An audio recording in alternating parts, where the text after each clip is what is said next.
Mayor Bynum, Yes. we're live. Okay. Traffic on the streets. We're going to start.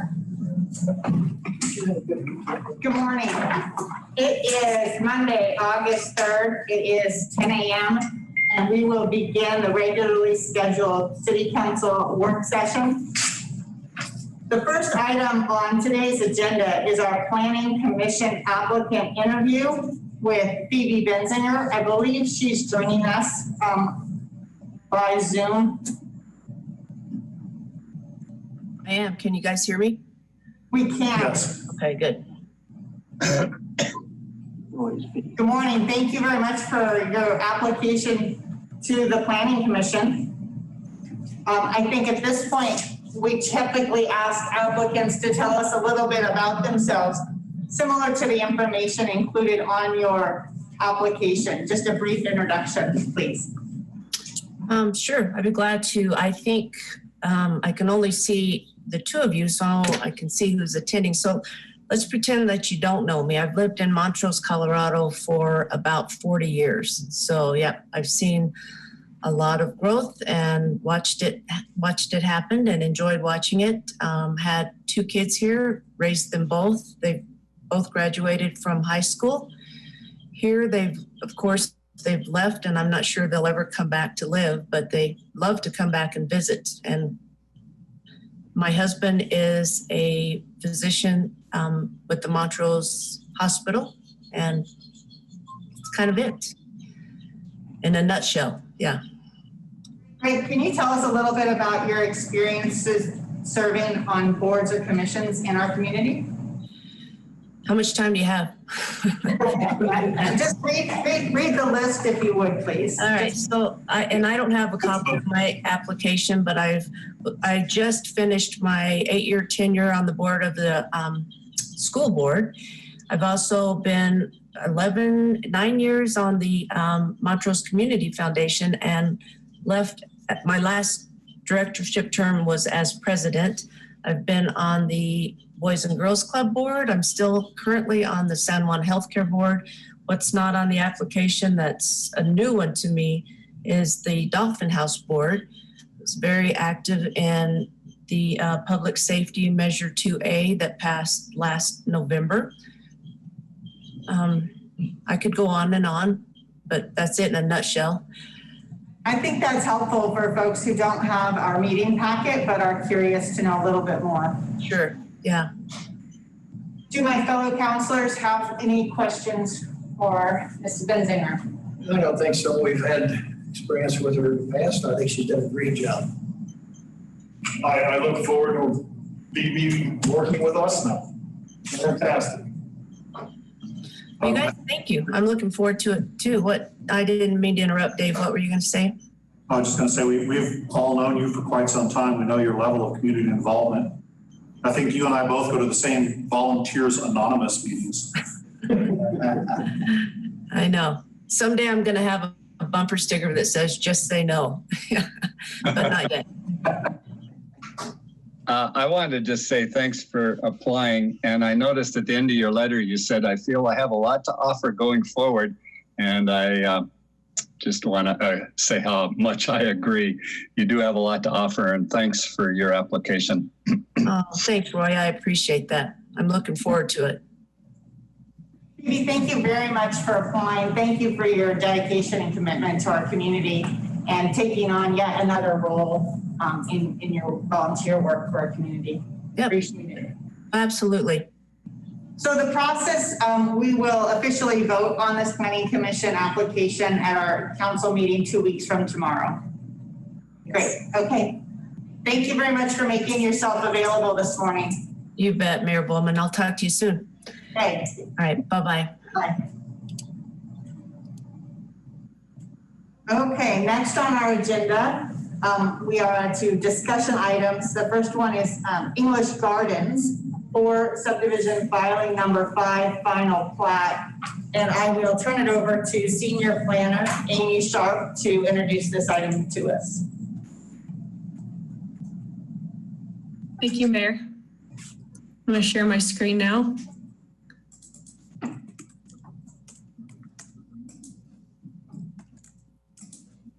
Are you able to see that? Yes. Yes.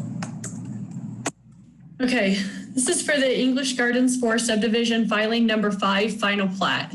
So sorry, that says preliminary plat. It should say final plat. I apologize for that. The final plat schedule is August 3rd. Today is the City Council work session overview of the project. And then on August 18th will be the City Council hearing to approve or deny the plat. So the general vicinity of this project area, it's located in between Niagara Road and Sunnyside Road and between Hillcrest and 6700 Road as shown by this orange block.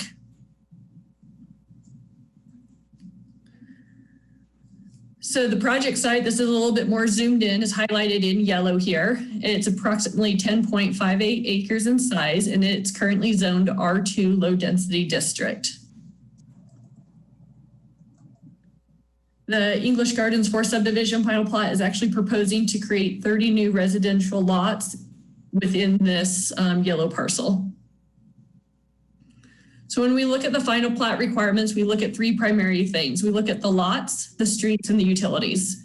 First of all lots must meet the minimum lot size required for that zoning district. In this case, the minimum lot size is 7,500 square feet, and all these lots do meet that required lot size.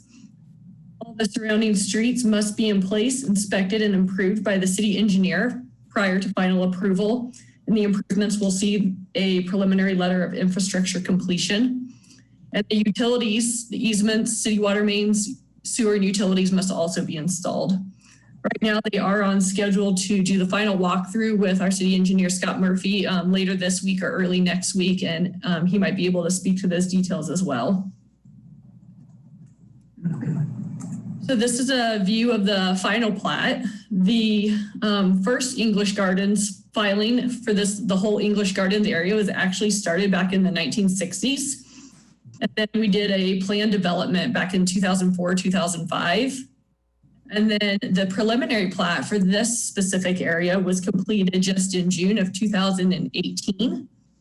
And then this final plat will actually be the last final plat for the entire English Garden area. So that's a pretty significant milestone for completing all of English Gardens, which is kind of exciting. The lots that are highlighted or that are kind of in dark black are the ones that are the new ones that are being final platted. If you can see my cursor, they kind of go up through here.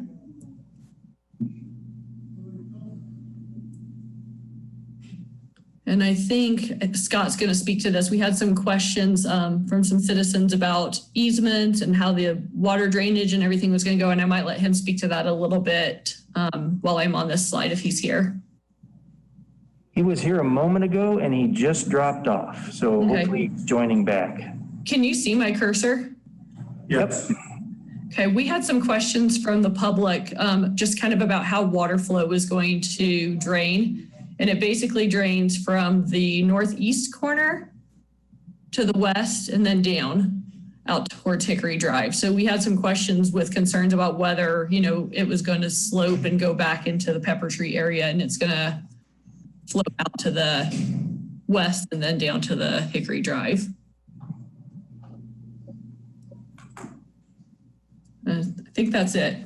So if you have any questions, I'm open to answer any questions.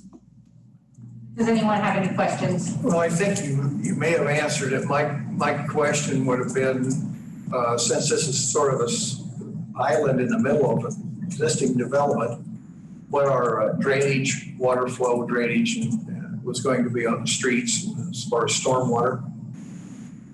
Yeah, that's all been addressed. Scott told me the internet just went out for them, so that's why he's not here. But I think Steve Stevenson from Delmont might be on this call as well, and he might be able to speak to some of those easements and drainage issues as well if he's available. He is. Allow me to bring him He in. is, and so we're making him the speaker so he can talk to us. Thanks.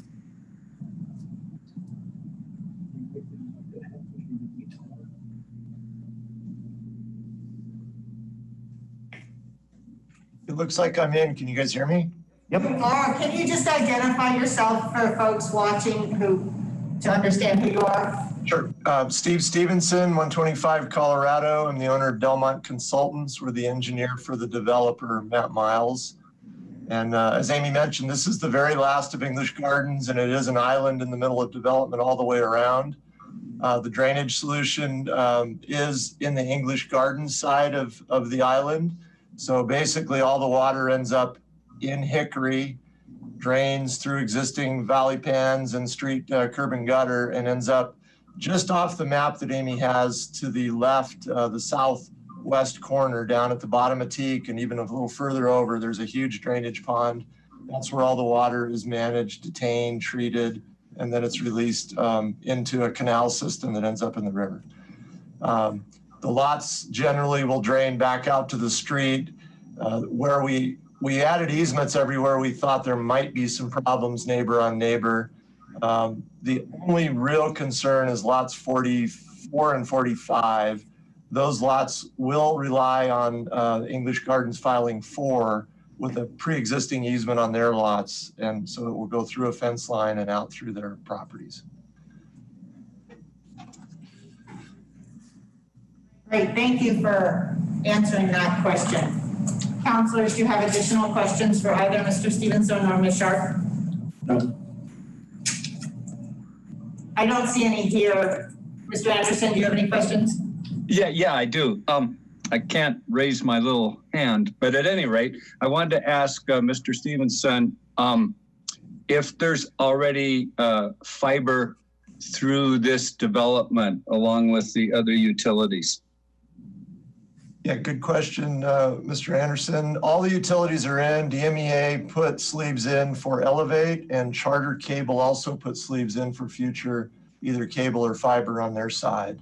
I don't know what's in that existing neighborhood, but it's ready for either of those providers to come in and drop that service. Perfect. Thank you. Thank you both very much. So this will come in front of council for a vote at our next meeting after tomorrow's meeting, the subsequent meeting. Correct? Good. Correct. Next on our discussion items is B, letter B, Montrose Bucks promotion. And so we will invite Director of Business Innovation and Tourism, Chelsea Rosti, into the virtual meeting room for an overview of this revamped and upgraded program. All right, hello. Hi. Sorry, it just takes a second there. Thanks for having me this morning, Madam Mayor and fellow councilors. So we're going to talk a little bit about the new Montrose Bucks program today, what it looks like as it is. We've revamped it during the last few months, and then there will be a request before you to look at maybe starting our promotion a little bit earlier this year and additionally adding a little bit more money into that promotion to help stimulate the economy. So I'm going to share my screen here quickly and we'll get going. All right.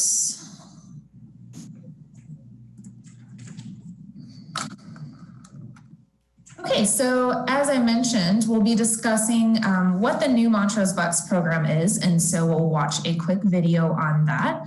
Then I'll present to you the request for a little bit additional funding to do a Montrose Bucks promotion starting soon, talk about why we would want to do that, and then we'll get into what it would look like if it were successful.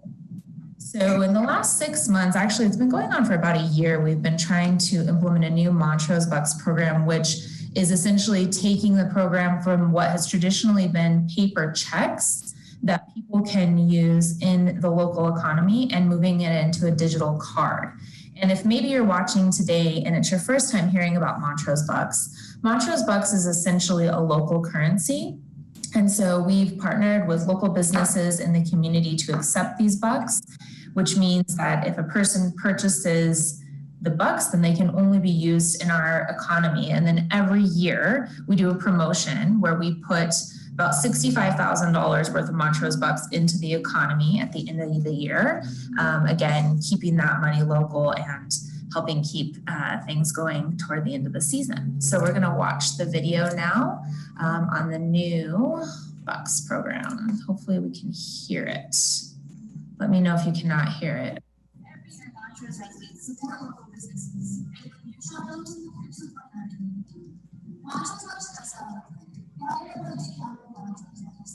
Chelsea, we can't hear it or see a video.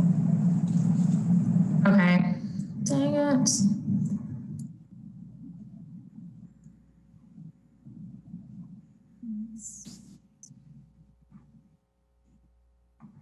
I'm just going to do a test sound here.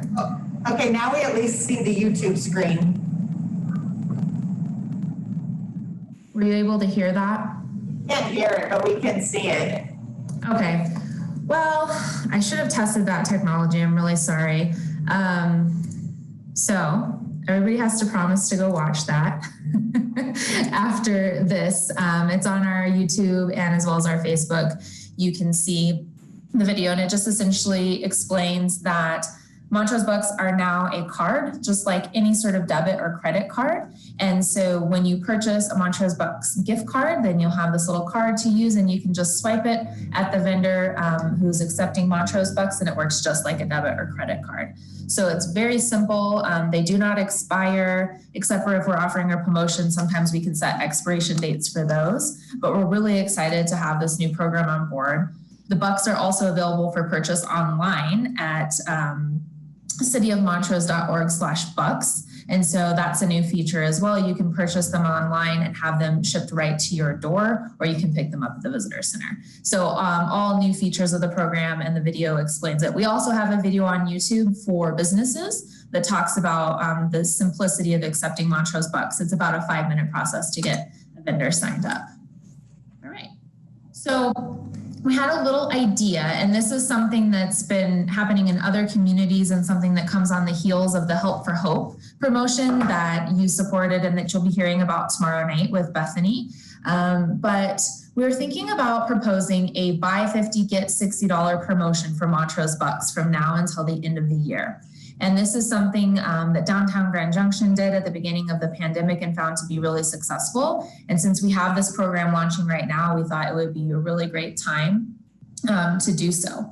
So what we were thinking is we typically have that Black Friday promotion in November. So it's the Friday after Thanksgiving that we do our big buy 100 and get $20 promotion. So we thought that this new promotion, or the idea, would not replace the traditional Black Friday promotion, but just run instead of that from now until the end of the year. And you can very easily purchase 2 of the $50 and have the same promotion. So $50 would be buy 100, get 40, or get 20, I'm sorry. So it's a little bit less of a promotion. No, that's not right. Sorry, let me start over. 2 $50 gift cards gets you $20 in free promotion dollars, which would be the same as a Black Friday promotion that we typically do. And so it wouldn't take anything away from that, but it would add to it in that it would start now and it would have more dollars available. So why would we want to do this? If we invested $25,000 of promotional dollars into the economy, that would be $150,000 of total spending in 2020 if we opted to have the expiration date be December 31st of this year. As you may or may not know, there was an additional $600 of unemployment benefits going to those people who are unemployed at this time. That additional $600 that came from the federal government has ran out as of July 29th. And so this promotion, although it wouldn't solve anything for those individuals, would be a little bit of help if they wanted to buy some Montrose Bucks and have, an extra $10, $20, $30 in their pocket. Additionally, we are trying to grow awareness of the Montrose Bucks program, this new program. And so this would help us grow our business participation, because we could easily sell businesses to sign up by saying, we're doing this promotion. There's going to be a lot of spending happening in the local economy, and we want to make sure that you're part of it. Will you please sign up to accept the Bucks at this time? And of course, all of the money then stays local. And so that's something that's really important and exciting about this promotion. So money, we purchase the Bucks in Montrose, we spend the money in Montrose, and then that extra stimulation all goes into our local economy. And so that is something that is important to understand about this. So how might we pay for it? We currently have $15,000 budgeted for the typical promotion. So then the request would just be for an additional $10,000 remaining from the loan program that we did previously. We've actually already received $10,000 in repayment from that loan program, or we could look at CARES money, those type of things. And that's not something that I've completely discussed with Bill, but we can, I think there are a lot of different options, especially since this is particularly a COVID-19 or pandemic response. There are a lot of different ways that we can look to fund this program. And that is the conclusion of the presentation that I have for you this morning, if you have any questions. Yes, Chelsea, is there a list available to the public of those businesses that are participating in the Montrose Bucks program? Yes, so cityofmontrose.org/bucks is a list of participating businesses, and we're also supplying that list to those people who purchase bucks. The list is a little bit smaller right now, though it's got most Main Street businesses on it, and it's growing every day. But yes, that list is available. Thank you. And also for Bill Bell, can we investigate the availability of the CARES Act money to help bolster this program with the funding? Yeah, we've talked about this and with Patrick Rondinelli from DOLA, and this one is kind of a vague one because you can't use it specifically for economic development or to boost your economy or for permanent capital infrastructure installation. So we're right now trying to take all the ideas we have on CARES Act funding and where it could go and figure out which ones we now have to pull out because they updated some of the eligibility criteria. I could get that over to council and department heads soon with that updated, and then if they update it again, we can update it. But right now, I think it's questionable whether we could do something that's specifically for boosting the economy. That's the language they put in there. But there's a lot of other things that other people are doing that aren't ineligible, like backfilling police officers' salaries, or anybody at OBT that we diverted their workload to market and educate the community regarding the pandemic, or before they were marketing to attract visitors, 100% covered under the CARES Act funding. So we can backfill those salaries and then use that available money for things like this. So we just need to look at how we can do that. So for clarification, it's the state's limitations on the uses of the CARES Act money that are kind of guiding our process on this. And that's kind of, we're trying to be inventive and creative in ways to apply this money to the best benefit of our citizens, correct? Yeah, but it's the only difference is that it's the federal government controlling the eligibility, and the state's been really good about any new information they have, they send it out to all the cities and governing bodies to try to update us as soon as they're updated, but they are not the decision maker. And in true federal government fashion, they say consult your local city attorney to see to make sure you're eligible or not. So we'll work as a team on that, but they're passing the buck a little bit. If you do under 750,000, you're not required to have an audit by the federal government. And so if your total spend for your city, if you're over 750,000, you're guaranteed to have an audit sometime in the future on how you spent that money. Right now, we're well below that, even on ideas on how much money we're going to spend. But if it gets finalized, they're working on that right now at the state, we would be at around that $1.1 million of available funds for reimbursement through CARES Act. So it's a moving target, very similar to many of the other COVID type things. It's changing on a daily or weekly basis. Very good, thank you.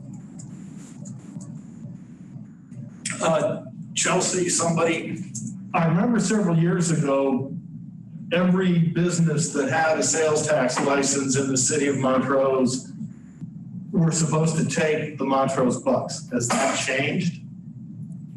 It's a choice. So even prior to changing programs, they could choose to accept them or not. It wasn't something that we forced them into. And then of course now with this new program, they have to opt in. And so we're working on opting our businesses in, which is going to take some time. But no, that is not the case at this time. Okay, thank you. Chelsea, does this cost our local businesses anything to accept Montrose Bucks?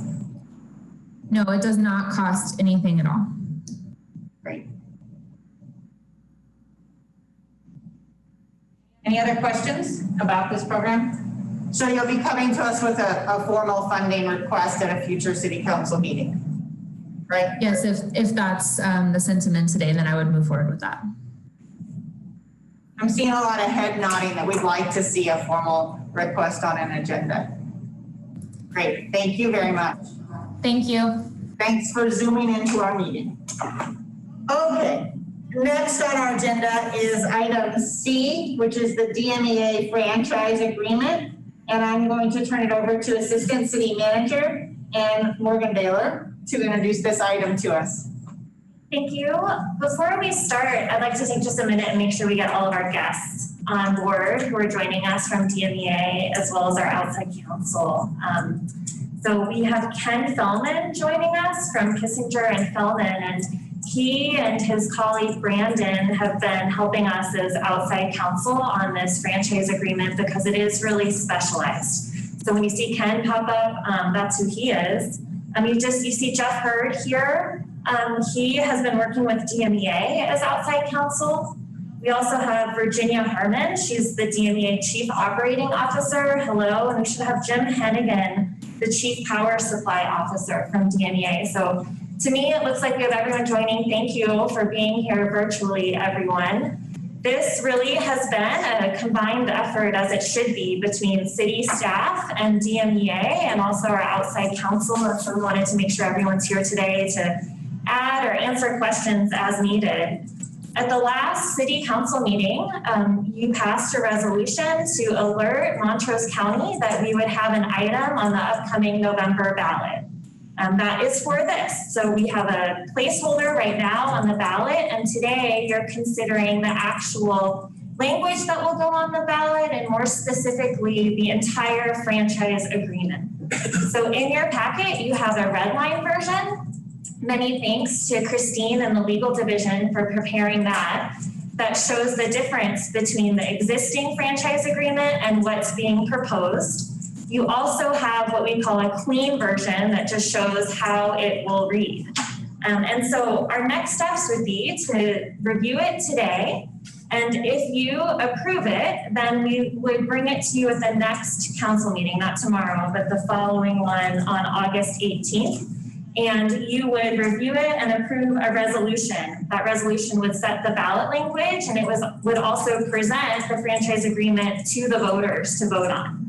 It's possible that there might be a few tweaks between now and when you see that resolution. We've been working really hard as a team to get all of the individual items addressed. We found just a few small language adjustments over the last week, and it's possible there might be a few of those, but I think that I can speak for everyone on the call that we all feel really good about the substance of this agreement as it's being presented to you today. So we don't envision that anything substantive would need to change. So some background about this franchise agreement. As you know, the DMEA franchise agreement that exists right now expires in 2021. And to renew or go into a new franchise agreement, it requires a vote of the electors of Montrose. So that's why we're here working through this all together. The DMEA Board of Directors did approve the draft that you're looking at today. So there's DMEA support behind this and allowed for their staff and their outside counsel to continue negotiating with the City of Montrose.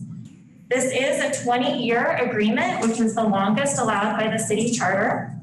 So this allows some certainty to customers in Montrose about the provision of their electrical services, and it also provides certainty to DMEA as they're continuing forward and planning with a new electricity provider.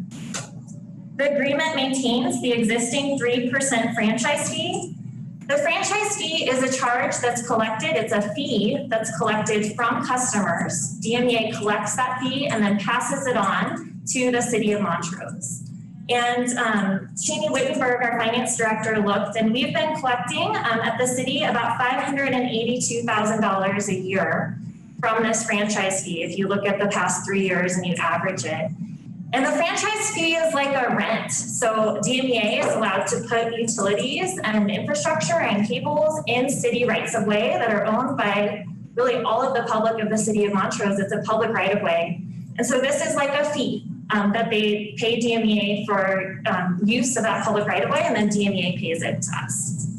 So the fee stays the same as it is in the existing agreement. And then we outlined some of the changes, but really neither DMEA nor the city were looking for any big changes in this agreement. But of course, there are some that we updated since it's been a long time since we looked at this franchise agreement. And those are outlined on page 2 of the memo. And I apologize, I realized that the page numbers didn't make it into your PDF, but hopefully you're able to follow along and we'll make sure that you can again.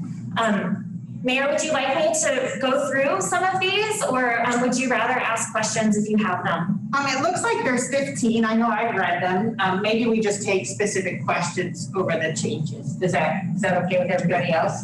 Essentially, I would characterize them as updates and to make sure that we have a more contemporary or modern franchise agreement. We also recognize that there are things like communications fiber now that exist in addition to just electricity infrastructure. And so there's nothing really that we thought was a big change. Correct. I would agree. There are 12 I counted that are the summary of changes. In addition to that, red line is available in our meeting packet. Does anyone have questions at this point? Yes. I've got about 5 or 6. Is now a good time to do those questions? I'm ready, and we have Mr. Feldman here with us too in case I can't answer, and also Assistant City Attorney. I saw in there where DMEA is responsible for customer information and protection of it. Do we make any stipulations on that, or is that just a statement? That's just a statement. So we don't receive or look at any of the information related to customers. They provide the franchise fee to us, but we don't need to see all of that personal information. Another question I have is, if for some chance we would have a severe storm that had rain or something in it, and we have line damage, do they have the resources to handle that, or where would they go to get outside resources? Are you talking about financial resources? No, I'm talking about line damage and repair. So we included provisions in this franchise agreement for emergency repair. Otherwise, DMEA is meant to work with the city when they need to access our rights of way or infrastructure that's on public rights of way. But there are provisions related to emergency needs where they do not need to contact us. And DMEA, if you have anything else you'd like to add to that. Sure, I will. Again, my name is Virginia Harmon. I'm the Chief Operating Officer at DMEA. We do have, typically have enough crews on site that we employ throughout the year to handle major storms and outages like that. But beyond that, if there were a significant storm or we had significant damage, we do have reciprocal agreements with neighboring co-ops where they could send their linemen in to help us. And then beyond that, if that weren't enough or if it weren't available at the time of a significant storm in our area, then we could use contracted labor to come in and help us restore significant outage damage. Line damage, not outage damage. Another question I have on, and maybe you can answer that also, on tree trimming or tree removal where we have trees growing into your lines. In the past, I have seen situations where we've maybe cropped half a tree out to clear the lines. The leaves kind of an ugly mess. Do you have any way to handle that, or what do you believe is the best way to deal with that situation? Do you guys want me to take that one again? Yes, from the city standpoint. Okay. Thank you. For DMEA's perspective, we have a vegetation management guideline that basically is the overarching program that dictates how we clear trees, how we manage our right-of-ways. That particular type of cutting, where half the trees removed in a big U shape, that's a specific type of cutting that's recommended by certain types of arborists, depending on the variety of tree and what its growth pattern is. So sometimes you will see that type of cutting, but we did change our vegetation management guidelines a couple years ago to try to get a 5-year cycle so that we don't have to to visit the same trees over and over. So you do see some pretty dramatic cutting sometimes. And obviously our first priority is removal. So if we can get removal from the owner of the property, you know, if they'll allow us to remove the tree, that would be our preference, so that we don't have those ugly shaped trees in our right of way. But if the tree is in our right of way, it's underneath the lines or within 15 feet of the lines. Sometimes it's bigger depending on the size of the voltage. But if it's in there, we really should remove it in order to have, you know, public safety. Another question I have, we have an item in there that says competitive use of your lines.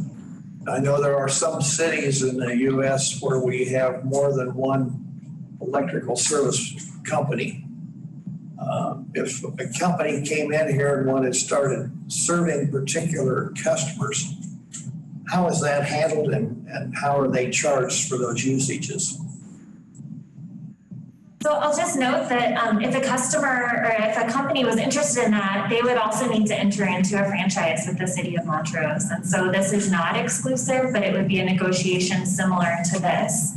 Along those lines, it's possible, though I think I can say unlikely at this point because I haven't heard you direct staff to municipalize our electrical system. And so you see provisions in our agreement for what would happen if you did want to do that as well. There's a notice that we give to DMEA, and then there also would be some expenses associated with that. One of the items too, was we were talking about installing all new services underground. If we're going to do that, are we making any provisions to add additional ductwork in that underground system? So as if we have additional needs in the future for cabling or things like that, would there be space available?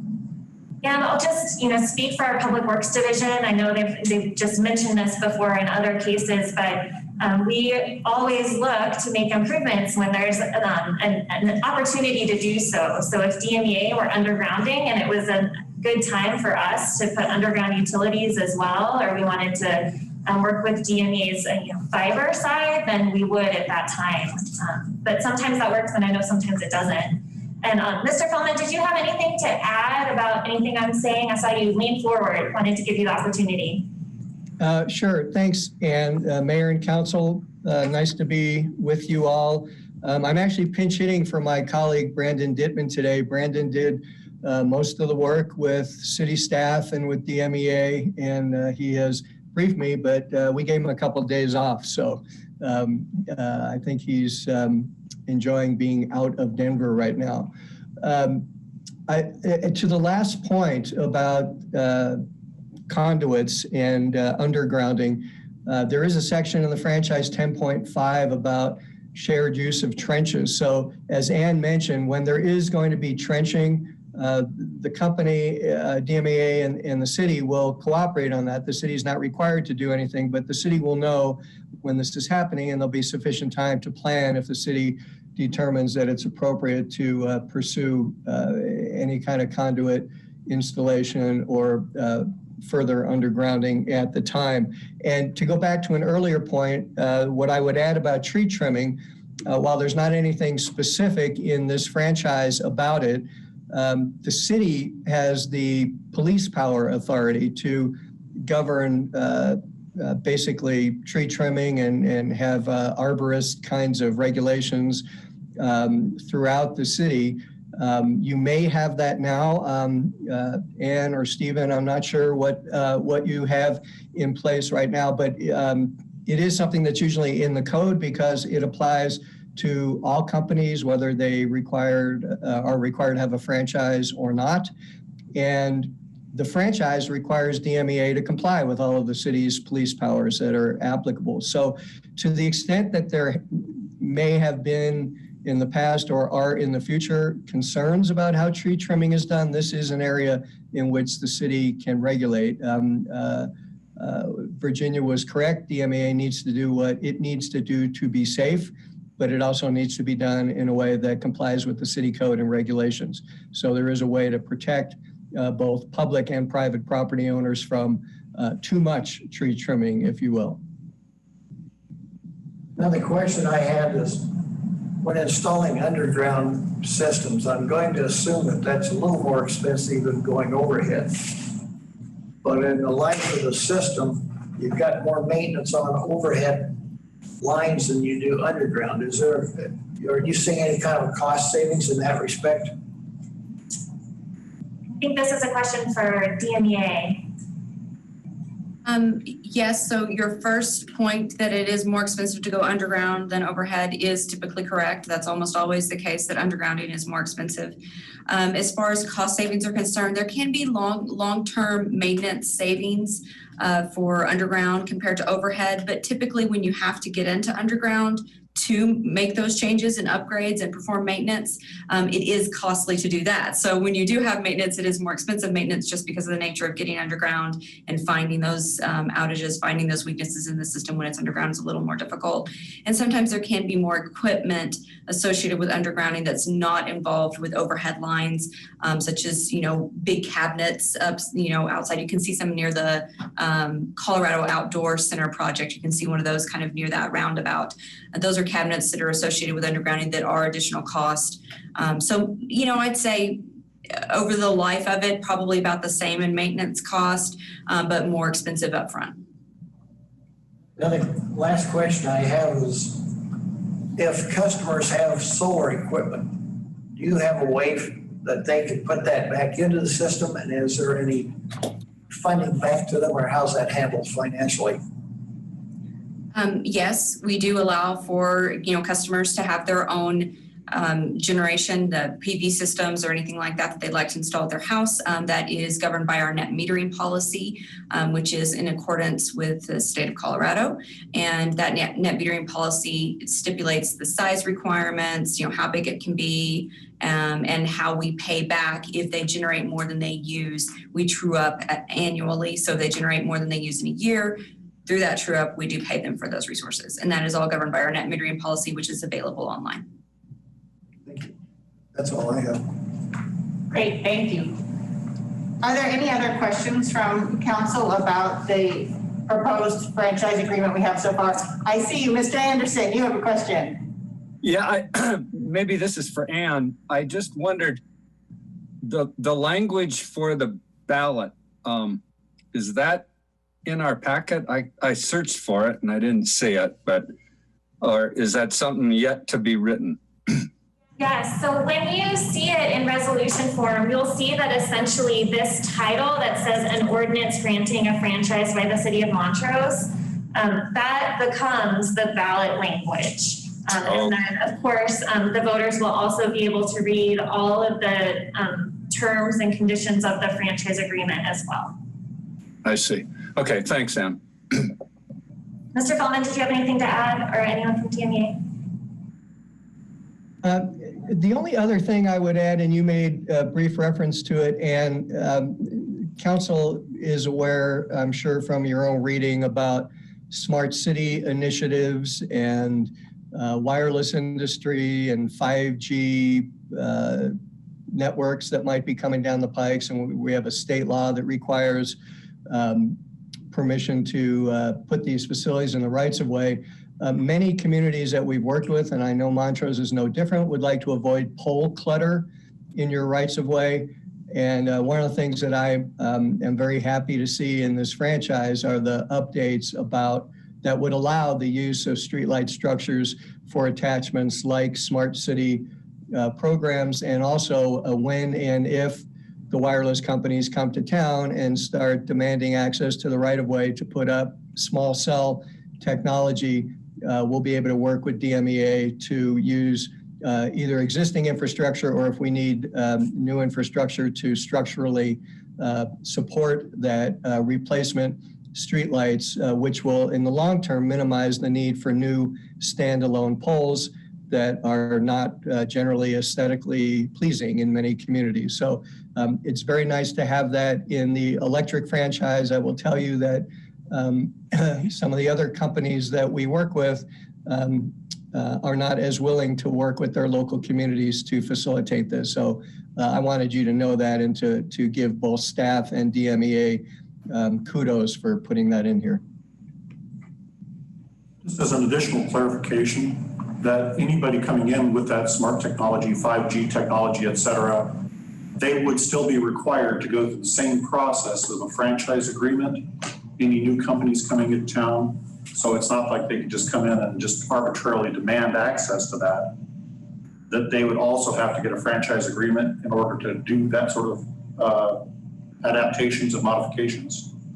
One would wish that were the case, but it isn't the case. Federal law has given a great deal of power and authority to the cellular companies, and we're pretty much forced to negotiate a situation with them. As we get a little bit closer, we want to expand our city code to envision them coming down the line, because we can do some stuff if we get ahead of the power curve. Some of the cities in the Front Range have done so, and there's some good models out there that we can follow, but it is something that we need to do proactively, so we're not playing catch up when Verizon or Sprint or someone comes calling. Yeah, I'd love to see us keep ahead of that curve. Yeah, is it okay if I add something to that, Mayor? Absolutely, Ken, you're the expert. Yeah, all right. Stephen is correct in everything he said. I would have answered the council members' questions by saying the answer is no and yes. No to the fact that we can't require a franchise of these companies, in that we have a law going back to 1996 in Colorado that preempted local governments from requiring franchises of telecommunications companies other than for cable television. And there's a long, boring story why cable was excluded. We also have a 2017 statute in Colorado that I referred to earlier that gives these companies the right to put facilities in the rights of way, but subject to local police powers. So while a franchise is not required, any wireless company that wants to start putting small wireless facilities in Montrose rights of way is going to have to approach the city and ask for authorization to do so. And as Stephen mentioned, once you update your code to kind of maximize the scope of regulatory authority, what many communities are doing are adopting master license agreements. So it's not a franchise and there won't be a payment of franchise fees, but it will describe the full scope of the city's regulatory authority, which will include things like minimizing pole clutter and having the kinds of design guidelines that are appropriate for different parts of your community. Prioritizing where sites go so that hopefully we get more of them in commercial areas and fewer of them in residential areas. Those kinds of things can be addressed by the city. And once the code is updated and we sit down and negotiate these agreements with the companies who are interested in coming to Montrose, there will be some protections that the city will be able to afford its citizens here. Thank you.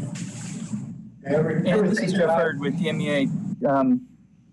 Could I just chime in really quickly? Yes. Thank you, Madam Mayor and council members and city staff. Thanks very much. Just wanted to quickly chime in on DMEA's perspective. The use of DMEA's facilities would also be subject to any pole attachment agreements or requirements that DMEA has with respect to the use of its facilities as well. I just wanted to chime in and note that as well on top of what Ken said earlier. Everything that I've read on 5G would indicate that we're probably not going to get it anytime soon. It works well where they have a high concentration of people, but not too well in distances. And the towers have to be pretty close together in order to have it. Most of the companies that are peddling 5G right now are really just doing an upgrade to one of the earlier systems. So I don't see it as a problem in the next 5 to 8 years. Any other questions about this franchise agreement as it's being presented to us today from council? Okay, I don't see any. Thank you very much, everyone who was able to join our meeting. We really appreciate you being here and answering those questions that we had. Thank you. Thank you, guys. We really appreciate it. It's been a great process working with your staff. Good. I know it's taken a lot of work on both ends from all these different people involved, and we really appreciate all the hard work that's gone into this. And we look forward to seeing it on an upcoming agenda for an official vote. Okay, moving on. The next item on our list of items for discussion today is a DOLA Ready grant, which is a Rural Economic Development Initiative grant application. And so we are inviting Kendall Kramer, the city's grant coordinator, and also Chelsea Rossi, again, our Director of Business and Innovation and Tourism, into the discussion to tell us a little bit about this grant and why we are rushing the process, so to speak, because I believe this is on our agenda for tomorrow night because of a deadline, and we don't usually do that quickly, but I think there's some outstanding circumstances. So welcome, Chelsea. Thank you, Mayor. Thank you, City Council. Can everybody see me? I just see a black screen, but it says my video's on. We cannot see you, but we can hear you really well. Okay, well, I'm not sure what's wrong, but I'll go ahead and move forward and maybe the video will come on as we go along. But yes, we do have a resolution before you today for your consideration, and it's scheduled to be on the agenda for tomorrow night as well, as you mentioned. This is for the Rural Economic Development Initiative, the READY program, which is a DOLA program that's intended to diversify local economies and make Colorado more economically resilient. Funds through this grant program are awarded to counties of 50,000 or less and communities of 25,000 or less. So we make that requirement. All projects must create jobs directly or indirectly. Under this application, the city will seek $150,000 for the Block 93 Alley project. This project involves significant improvements to the alley that runs from North Townsend, from behind Cornerstone Lending, east down to Cascade Avenue behind the former Vine restaurant. So this is the alley on the northern block of the 300 block of Main Street. These improvements include seal coating, lighting, seating, murals, sculptures, structures for trash enclosure, and a food truck lot, which is the existing parking lot. So it'll be dual purpose that has electrical hookups, which will prevent them from having to use generators. This project fits the criteria of placemaking and increasing values, vitality and resilience for downtown businesses. The alley will be transformed into a destination for locals and visitors alike. Through creative placemaking, this project aims to grow and retain jobs, grow entrepreneurial infrastructure, and drive up values on Main Street. As you're aware, this block currently has 4 vacant, empty storefront spaces that are facing Main Street. And so this is a critical placemaking project for revitalization and strengthening the downtown economy. Events and promotions such as Food Truck Fridays and Main in Motion may be restarted with this designated space. This is a phased project. The full build out of this project will occur over multiple phases. This application seeks funding for only phase 1 of improvements. I should note that this project or this round of applications is highly competitive with $750,000 across the state that is available. Grant awards typically range from around $8,000 to $150,000. And one of the reasons that this is on a tight deadline is because these funds might actually go away because of the current economic situation in the state with COVID-19 and the impact. And so it's a very quick turnaround. This grant application is due on August 11th. Under this proposal, the city will match the grant with actually $200,000. On that note, section 3 of this resolution should actually be 57%. We would be matching $50,000 out of this year's budget, out of the DART Special Projects Fund, and then $200,000, if approved, would be budgeted for the 2021 budget. So that should actually be 57% because the maximum grant amount is only $150,000 that can be received. This program, again, was only recently announced. Again, these funds may be going away in the future because of the COVID-19 impact on the state's economy. Again, this application will be on tomorrow night's agenda. This might also be our last time due to the population requirements that we would be able to apply depending on what our census comes back as, our census results.